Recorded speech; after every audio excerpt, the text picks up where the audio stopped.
So for those of you who've just joined, there is a link in the chat box where you can download our worksheet, which will just provide you with a little bit of a guide. Feel free to make notes on it. Any questions occur, put them in the chat box. We'll do our best to get to them. If you're watching this after this live broadcast, then you can also please email me at neil@202comms.com and Cindy at kokoroinc.com. Is that right? We'll put Correct. it in. Correct. And we'll throw the contact info in the chat box as well, so you have that. So, and we'll do our best, obviously, to get to them, as many as possible. So welcome, everyone. My name is Neil Howman, and I'm from 202 Communications. And if I can also introduce officially my wonderful colleague, Cindy Zulsdorf from Kokoro Marketing. Thank you, Cindy. Thank you. Yeah, it's still a bit early where you are, so thank you. Thank you very much for that. I know you work all hours, but thanks very much. And also thanks, Fallon, who I believe, Cindy, correct me if I'm wrong, she will be fielding the questions. Correct. In the chat box. So perfect. Yes.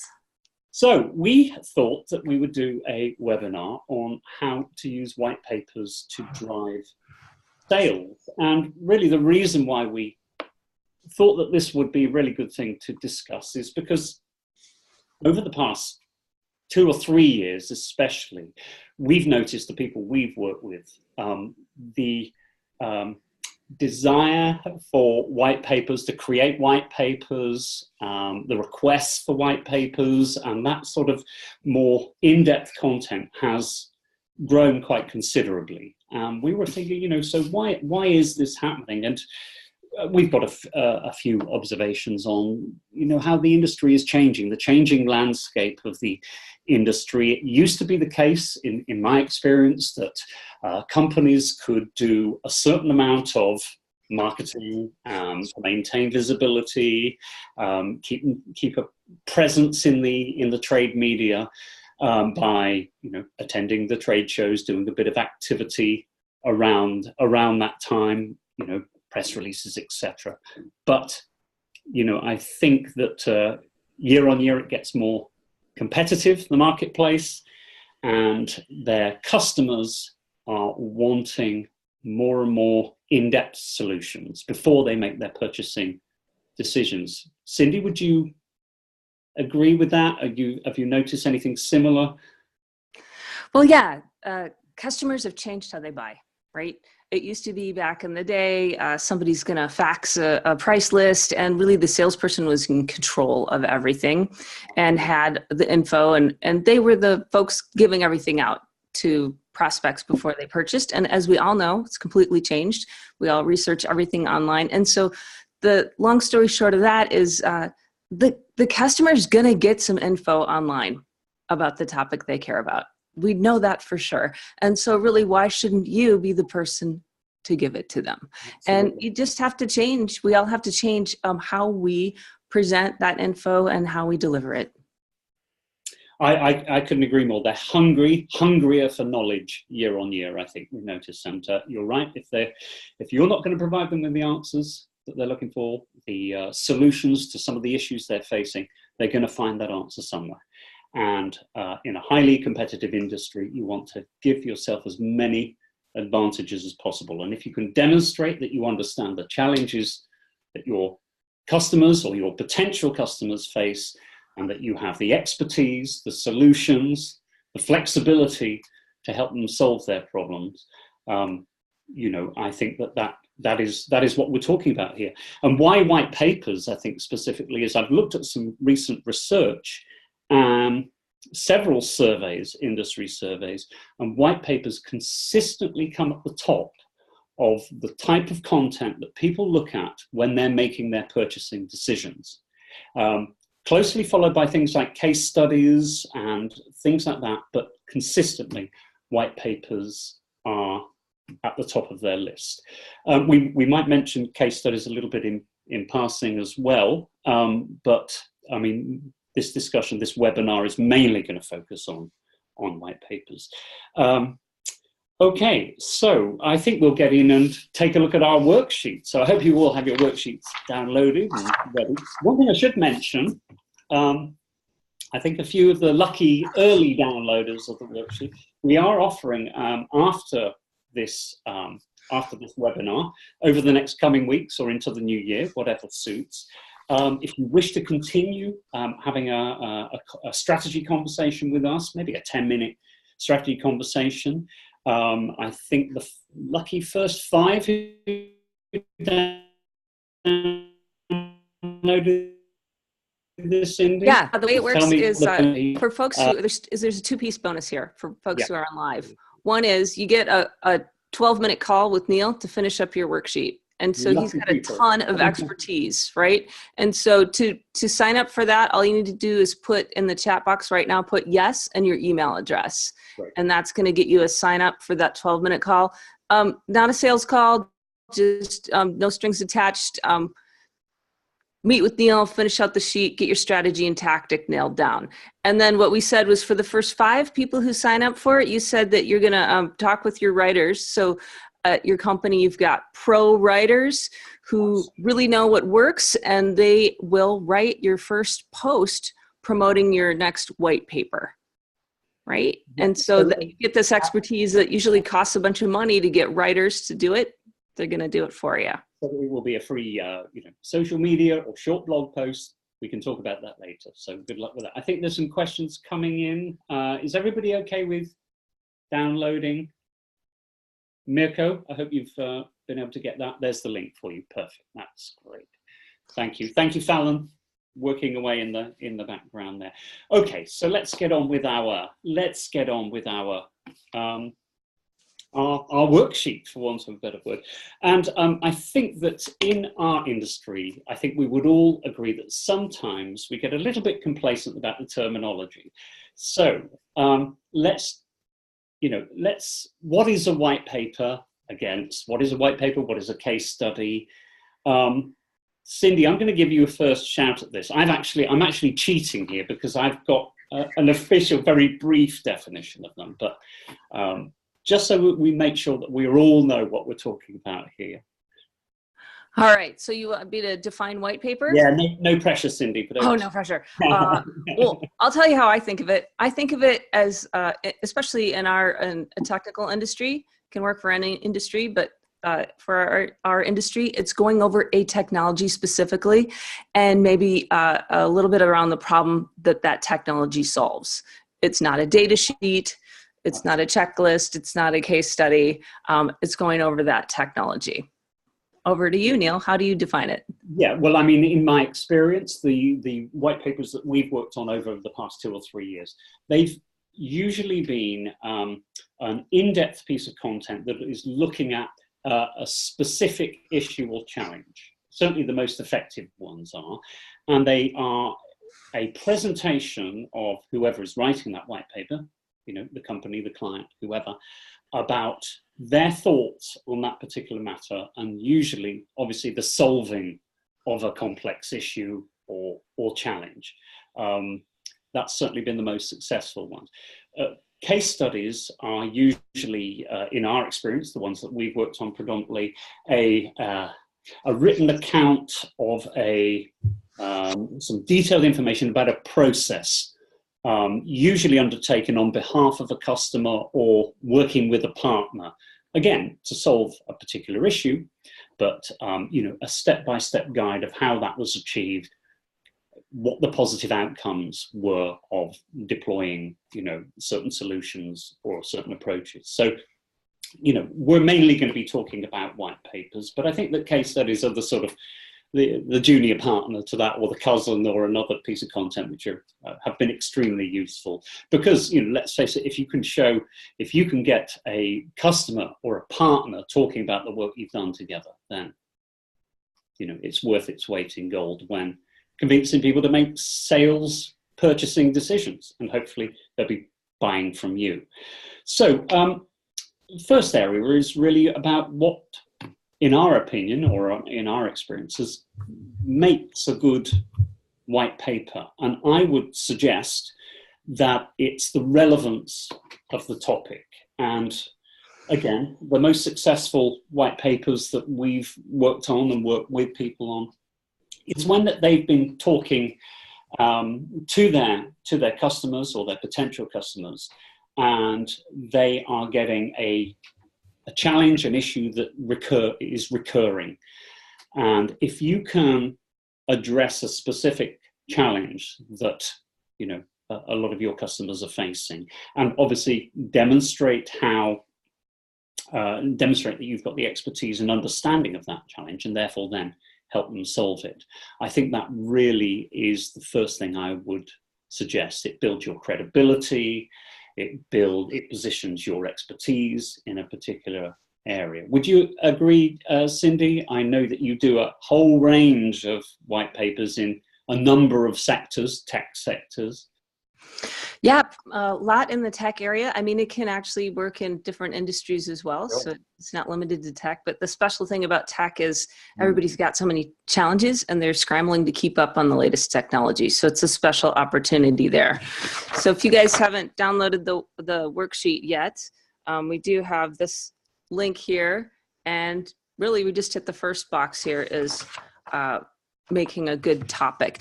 You know, some ways that I look to find a good topic. So when I work with different companies, they'll say, well, I don't know what to do for a topic, or it's too hard to write a white paper, that kind of thing. I'm like, let's look at your outbox of your email. What are you answering? What are your customer service people answering repeatedly? That's the thing that we want to talk about. If I'm working with someone at a trade show, I'll go in and go, hey, so what are the top questions you're getting at the show today? What's everybody asking about? Oh, they're asking about this. Boom, there's your topic. So that's how to come up with the relevant topic. I think that's really important, because we have on occasion come across companies who are fantastic, but are a little keen to start dictating to their potential customers what they should be right looking at, rather than a response of a real-time, real-life issue that their customers are dealing with. So I think it's true. It's a listening activity, isn't it, really, rather than a dictating to activity, I think. Yeah, and can I jump in on this piece of it just with one other bit? A lot of times we feel like we know what our customers and prospects need, and we do. That said, a great tool is to do a little quick survey, and it can be something as easy as, hey, quick 30 seconds, can I ask you what your top challenge is? On an email. It can be really one or two questions. For people who want to get into it in depth, there's a book, maybe you've seen this one, Neil, called Ask by Ryan Levesque, and puts out a whole series of tactics on how you can use this type of questionnaire to come back to what does my customer really need to know about. Is there a possibility of putting that in the chat? Ryan Levesque Ask. I'll put, we'll throw that in there. I mean, it's just another way to do it. But this week we've done a couple with people where we're like, hey, what's your top challenge? And you get answers back right away. And sometimes you know what they are. And sometimes you're like, wow, I didn't think about that. Absolutely. Yeah. And, you know, they can be put together really quickly, like you say, real simple surveys, just to make sure that you're thinking along the right lines as well, to make sure that you're really listening. So everything that we do starts with a conversation, and I would suggest before you put your white paper together and you invest all that time and resources, have a conversation with the people who count most, which are your customers and your prospects. And I would then suggest that, you know, white papers, in-depth, lengthy pieces of content, often, you know, they take a lot of work. So get all your preparation in to start with. Do the research. Really make sure that you are understanding the issues exactly, and get your research in place. Whether that is under, commissioning some research, which can be expensive. It doesn't have to be, but there are ways of doing it. But make sure that you've really got your facts and figures right. All of that. It will make the actual writing, putting together of the white paper a lot easier. Would you agree, Cindy? I think that ties in from your consulting with your prospects. Definitely. One way to do it is to talk to either a design engineer, a salesperson, someone who really knows that particular problem or technology the best. Mhm. And for me, that's a great starting point, is just sit down with them or just jump on a 10-minute call, because people are busy. They're like, oh, I don't want to do a big thing. Hey, just jump on a 10-minute call with me and give me the top 2 important things about this technology or this process. And once you get that, you're like, boom, I know what to do next. Yeah. I mean, and that's the approach that we take when we sit down with white papers, 10, 15-minute call, as you say. And sometimes that design engineer can, send over a few links, and we can then carry on and do more research as well. Okay, so once you have all your research in place, you understand what the topic is about, it's very important that it is presented in a clear and logical way. There are many times you get fantastically in-depth information. They jump around from topic to topic. It's kind of very difficult to follow the logic of the narrative. It's got to have a narrative to it. You've got to be able to follow it through. And what we would suggest is, when you have all your information collated, is to start breaking it down into chapters and then subheadings and bullet point, just on a page, 2 pages maximum, of what you're going to cover in each chapter. And really, does it flow? Is it easy to follow, easy to understand? You might have the most, incredible knowledge, but if people can't get through this very sort of dense text, it's going to be counterproductive, we would suggest. So, yeah, let it have a very clear thing. And one way to do that really is one way to increase how engaging the content you're putting over in your white paper is to include graphics, charts, relevant pieces of research put in a, illustrative way. And that can really help break up the text and engage the audience more. And one important point, I think you'd agree, Cindy, that if I have a fantastic piece of research which is in a easy to look schematic or graph, that becomes a piece of content on its own, doesn't it? That is something else that you can use at a later date. And we'll come on to how we can then, market this content. But I find that it really, really helps seeing some really good, illustrations and visuals. Well, one thing to keep in mind is that people learn in different ways. So we have visual, auditory, and kinesthetic. And so if we can incorporate those mediums into what we're doing, so the visual, obviously we want to have some black diagrams, especially if our end audience is in engineering. That can be really helpful to explain and kind of really just spell it out quickly, like you said, Neil. And then the auditory and the kinesthetic is really more about getting a feel for it, or if you can even have like a little video and audio clip that you want to reference in there as well. Maybe the white paper itself is the piece with the information that's written down and the drawings, and you maybe do a 15, 30-second or even longer clip with an expert on that. And so that kind of lets you hit all the different learning styles. And in that white paper, of course, you're going to tell them in the beginning what problem you're going to solve. Hey, if you're interested in solving X, Y, Z, take a look at this. We're going to go over A, B, and C that do that. And so that's a good way to organize it as well. It's a very important point about how people receive information. And that ties in with the easy to understand and the engaging aspect. And if you can get that balance, then that can be a real plus point. I'm a little conscious of time. Thank you so much for everyone for taking time out to join us today. We want to really move on to, once you've created your white paper, then what? You put a lot of time and effort into it. You then want that piece of content to work very hard for you. And this is, I suppose, goes to the heart of this webinar, how you can use white papers to drive sales. So you've done your creation of your white paper. What are you going to do now? Well, the first and very obvious thing is that you obviously promote it to the people you know, and you promote it to the people you don't, or you don't know yet. That's the point. So first port of call is obviously to publicize this content on your social media platforms, on your website. You want to use, all of your internal email communications with your database.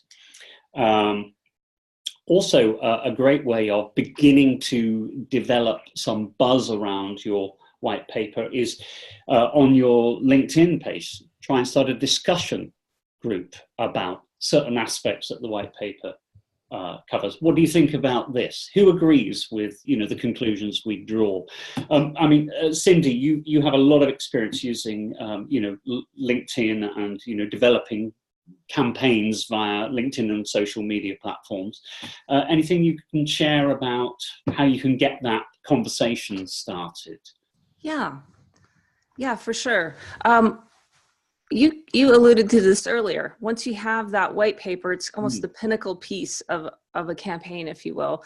And then you can take chunks and pieces of it and spin it out into literally 20, 40 different other pieces of content, whether that's a LinkedIn article, a LinkedIn post, an email, another email, a webinar, right? So you get the idea where you can, no kidding, spin it out into 40 pieces. And in each one of those snippets of it, one way to do it is to drive them back to that white paper that you have. And if you want to keep track of who's reading it, that's a really good idea, right? So you can give a piece of it, and then for the person who wants to read the whole white paper, keep track of who's reading it. And so if that's in an email, like you mentioned, make sure your email system can track who clicked to the white paper, right? So that you know who did that, right? Cindy, you'd advocate, being able to, email, put your email address here, and then we'll give you the whole white paper. We can do that too, yeah.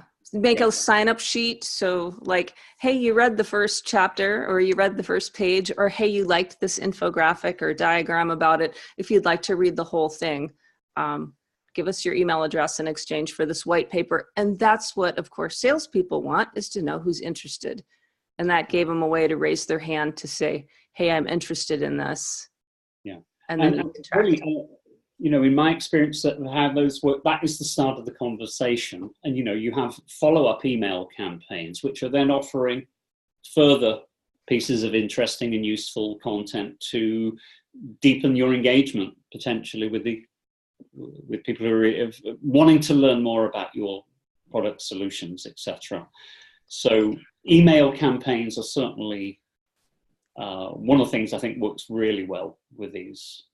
It can be also a call campaign. I mean, anything can be happening in parallel with what the salespeople are doing anyway. And this is a bit pre-sales, but if someone downloads something on a very technical topic, or even not so technical, you can kind of see that, okay, that person's a prospect, because nobody else would download this, right? And so you could even just have someone in-house calling or sending a LinkedIn message. It could be an automated thing, but you can have someone picking up the phone and going, hey, do you have any questions on that? If you do, we can answer them. And again, I think that probably ties into the more specific, the topic of the white paper, and therefore the challenge that you're helping, the issue that you're helping someone solve, that you're talking about solving. When you get somebody wanting to download that, you know that they've at least come across the issue that you're addressing somewhere along the line. It's a good chance that they're really very interested in what you are proposing, and continue that conversation with them. Of course, the other way then to really begin to get a lot of visibility is to try and engage with the trade publications. Now, the publications are obviously, by their very nature, covering the world that we work in. They have substantial readership out there, a percentage of whom will probably have an interest in the sort of thing that you're addressing. There are many trade publications who are willing to host and even promote white papers. That usually comes into the commercial activity that they get involved in, so there is often a cost involved there. But we have found that it's very worthwhile engaging with trade publications on this level, because the editor of that, of that particular publication can have taken interest in the content before and suggested further follow-up editorial opportunities from that. And it's very often the case that they want you know, oh, I've read that white paper, it's really interesting, we're hosting it, and can I have an interview with such and such to learn a bit more? We're doing a feature coming up on, you know, the topic that your white paper has covered or something related to it. And also, the other thing you can do proactively as far as the trade press is concerned is, as Cindy was mentioning earlier, you can take elements of your white paper and pitch it to that editor as the basis of future articles on a particular point. And, you know, I had one like that this week. Yeah, exactly. We had put together a white paper with the company that we work with, and then actually it was Broadcast Bridge came back and said, hey, this is really interesting, and ended up putting it out this week. And so we're able to use that and promote it, and that was really a happy day.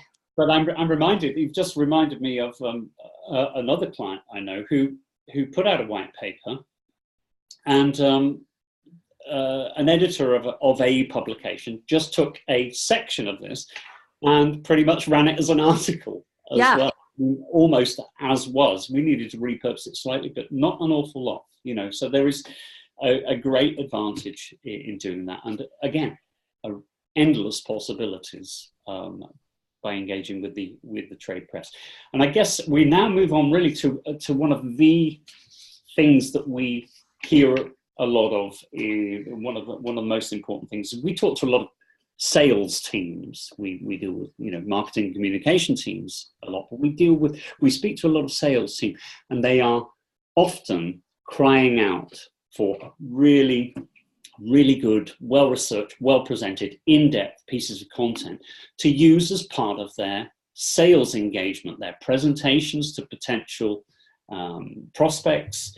And it's a fantastic piece of engaging sales collateral, for want of a better word. And they are really happy when, you know, a really good white paper is produced. It can be, you know, printed into hard copy, PDF'd, and they use it as their sort of sales engagement. And it's we've noticed that that's been really appreciated by hard done by sales teams around. Would that be fair, Cindy? I see a lot of guys saying, look, I need something to give a hook to this particular. Oh, yeah. Yeah, I spent a lot of years selling equipment to TV stations and, you know, bringing in a suitcase with stuff and hooking it up and selling it. And anytime I could have some technical information about, you know, how this product works, or how, the technology behind it, or the, I don't know, sampling, or just the different details, right? I love that. I totally needed that. So yes, I'm sure. There was a slight look of, you know, they were a bit down in the mouth if it was just a product sheet, which people can read for themselves. What the customers want, or the prospects want, is more in-depth information and knowledge. Yeah, as a salesperson, whenever I could do something that isn't a sales pitch, you know, that's being genuinely helpful, that's really how I roll anyway. And so I know a lot of people like that. You want to walk in with something useful, because then you're working together and you're giving them something they need. So absolutely. Yeah. And I think it's worth mentioning, obviously, on this topic, case studies as well, because you're then getting, you know, work you've done with a partner or customer. You're getting the customer to talk for you, and that is gold to a sales guy to say, look, when you don't take my, you know, here's some proof of a customer using our technology and really finding it helped them and solve their problem. And I think the final thing we would suggest in this webinar, as far as how you can drive sales, get your content to work harder for you, is you can take elements of your white paper or case study and use it to base presentations on. There's increasing opportunities, speaking opportunities at trade shows around the world and conferences where, again, attendees are hungry for knowledge. They're hungry for answers. They want problems to be solved. And we've had endless occasions where element of a white paper has been packaged and we can go to a conference and say, we'd really like to deliver a speech on this. And the conference producers are really, really interested. They want real world solutions to genuine problems people have. Cindy, would you go with that? Yeah, I think you nailed it on that. I don't have a ton to add to that. We do have a question though. Yeah, now I was going to say questions. I see some questions coming. Yeah, I mean, so one of the questions, and it goes along with what you were just saying, is really about the length of the white paper. What's your experience in the most successful ones? Yes, it's an interesting one because, of course, how complex is the topic? How complex is the issue? And there's nothing worse than just padding a white paper. But in my experience, a white paper with we were touching on really good engaging graphics as well that are obviously relevant to it. I would say between 6 and 10 pages in my experience. I've seen longer ones which have held the attention. I've seen shorter ones which, have done the job as well. But again, I think all the points we made earlier about what goes towards making a good white paper is the most important thing. But in my experience, about 6 to 10 pages. 10 pages is a very good sort of maximum figure, I would think. Case studies tend to be a bit shorter. But again, depending on the complexity, we had a client once who were working with 8 other partners and asked us to do a case study for them. 8 other partners, and obviously it was a fairly substantial document. But again, the sales team couldn't be happier when it was delivered. I think that there's sometimes smaller companies that feel like, oh, it's so hard to put that together and it's a lot to do. And I wanted to just say that white papers are great. And also it can be that you can use sometimes to good effect a checklist and a guide where it can feel like a little bit easier in terms of putting that helpful content together. Oh, absolutely. And on that, the survey of the most effective content checklists and guides were also very near the top. You have white papers up there. White papers, yes, they do take a lot of work, but if you're going to put that work in, then there's a myriad ways to really make it work for you once it's created. So, nothing makes me sadder than to see someone's awesome, amazing white paper and they just sort of post it on their website and they're done. Okay, we did our white paper, we're done. And to not take advantage of this awesome, stuff that we're sort of busting out here. Like really, if you're going to do a white paper, be sure you go through all the different steps and then work it a before sale, a post sale, like put it to work. Absolutely. Do we have any more questions? Sorry, I haven't been looking in the chats, rather hoping that. Yeah, bring on your questions. What else do you have? And I'm so, if you have to go, it's been great. Thank you so much for joining us. We've gone on a little bit long, but I hope it's been helpful. And Fallon's tracking who's signed up. I know that there's private messaging you can send into just the panelists too. So I'm not sure where we're at, if we've hit our 5 yet. But if you want to do a call with Neil afterward, not a sales call, but a call to finish up your tactics in terms of putting your next white paper together, just put a yes and your email address in the chat box. Again, you can send it just to panelists if you don't want everyone to see. And for the first 5 of those, you get a bonus. To where some of Neil's colleagues are obviously professional writers who work specifically in this industry, and the first 5 people who sign up for that, it may have already happened, I don't know, also get a special social media post to promote your white paper. Absolutely. So a lot of bonus there. It's really good. A question from Brecht. Sorry to interrupt you, Cindy. How technical should your white paper be? Can it be high level? I would... Thank you for the question, Brecht.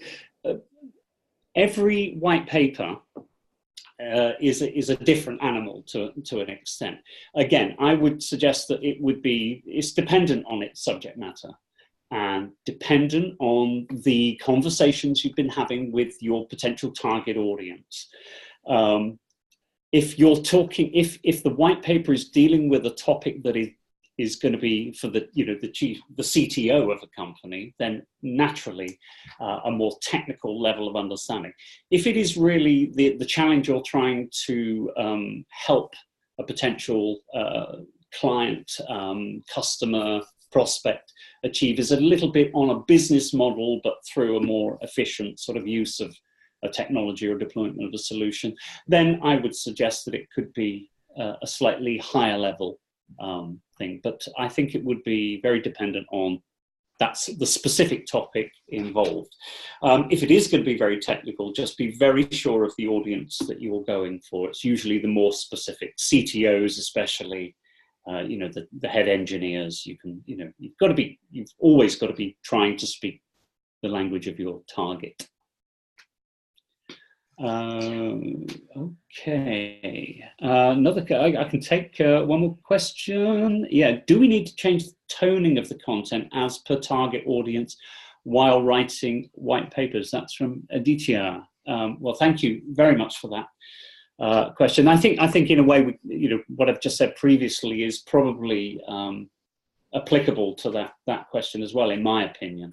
It's an understanding of the people you're trying to reach always. If you are specifically doing something which is going to play best with your sales team being able to use that, and you're talking to the CFO or somebody like that, then I think the tone is obviously going to be different to, as I said, a more technical conversation with the CTO of the company who's going to have some buying influence on new technology, whatever. Neil, can I jump in on that one? Yes, please, Cindy, go ahead. So, yeah. One thing you can do is in your white paper, be sure that, of course, you're hitting, in sales speak, I'd call it above the line and below the line issues. So we're going to hit like the budget and everything like that, and how it's going to save time, save money. It needs to talk about that in there. And then the actual, how does it integrate with this? How does the day-to-day applications work? How do I install it? Whatever, like those actual integration or application pieces, right? So that white paper might be the same. And your messaging can hit different personas. So the messaging that you're doing in LinkedIn, if you're doing Facebook, email marketing, at a trade show, all those things on the phone, right? We know as salespeople, our messaging on the phone is different depending on the persona or type of person we're talking to. So your promotion, if you will, of that white paper, if you're headed to a CTO is going to talk about, are you having XYZ technical problem, right? Whereas your promotion of that exact same white paper that's going to the CFOs may be like, do you find your staff is spending a lot of time on this and you want to help them be more efficient, right? And so your messaging can be different depending on the different persona, but you can still all drive them to the same document, if you will. Absolutely. I couldn't agree more, but I think this goes back to our initial point of, having that conversation and really getting an understanding of the pain points of the people you're talking to and what that specific, piece of content, that specific white paper is looking to address. There's always room to do more, which will address perhaps another, aspect of, that customer's concern or whatever it may be. So I'm just looking through some of the other questions. Fred, thank you. Some of the best ways to distinguish your white paper and stand out from the crowd. Again, I would go back to some of the earlier points that we made, Fred, about, really understanding the relevance of the issue that people are facing and do your research would be, you've really got to be very honest with yourself. Do we have the expertise, understanding, and solution to help this particular problem?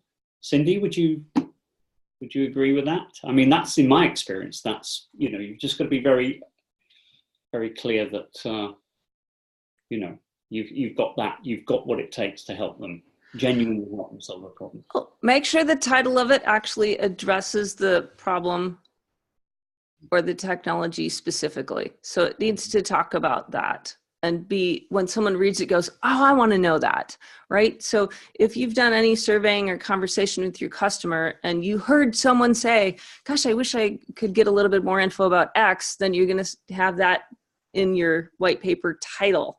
That's going to help it stand out immediately.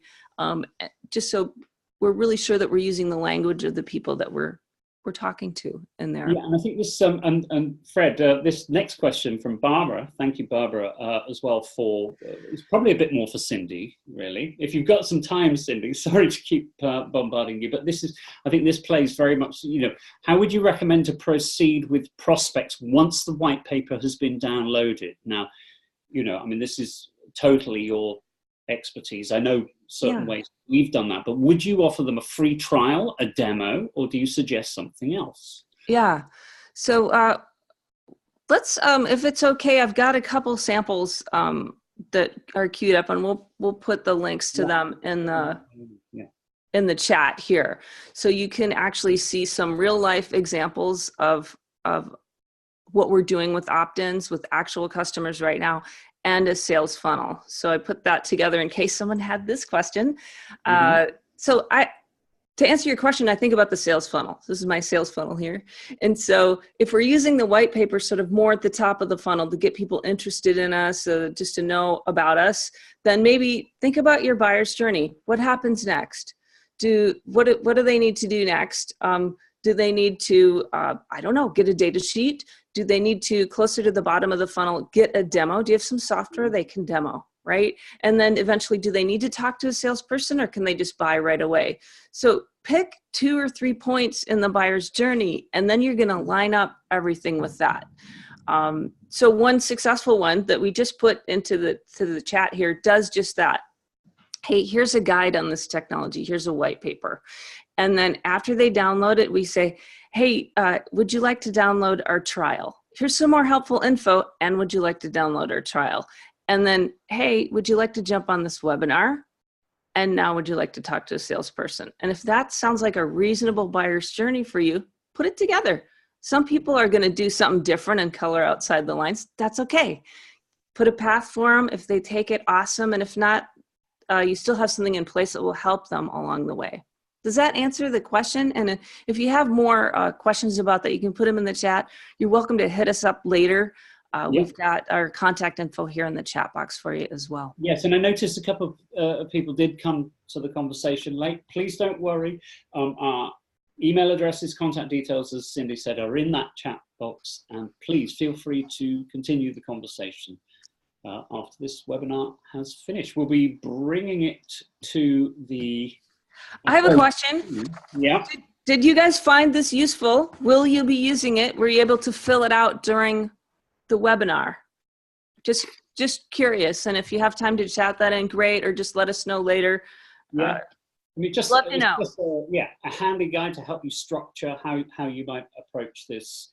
And of course, just reminding you again that we'll be very happy to have further conversations. We can revisit the worksheet or talk about some other aspect of your strategy.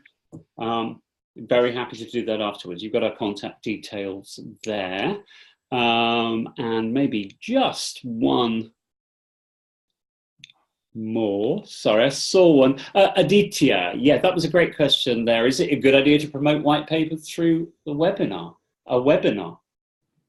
Absolutely, I would say. You could, or the other way around. It depends on what you feel is more the, again, what your buyer's journey, like it's kind of what's an easier ask for your customer, if that's going to be at the top of the funnel. But it's all to do with, you know, getting that piece of content you work very hard to create, to get it to work. And the more the different ways that you can use that to maximize the amount of, you know, the target sort of people you want to reach. So if you want to have a call with Neil to finish up your worksheet, I saw some people filled theirs in, and we've got some comments saying you didn't get them filled in yet, which makes sense because we're all talking and stuff. So if you want to have a 12-minute call with Neil, that's just a tactics call to get this filled in for you, put a yes in the chat and we'll take note of it. You can chat it directly to the panelists or to everybody either way. And the bonus was, and I think it's taken by now, the bonus is you get extra some writing as well for the first 5. I'll be following up in the next couple of days, and we can, it doesn't have to be before the holiday period. It can be after. It can be whenever you want, and we'll make that work.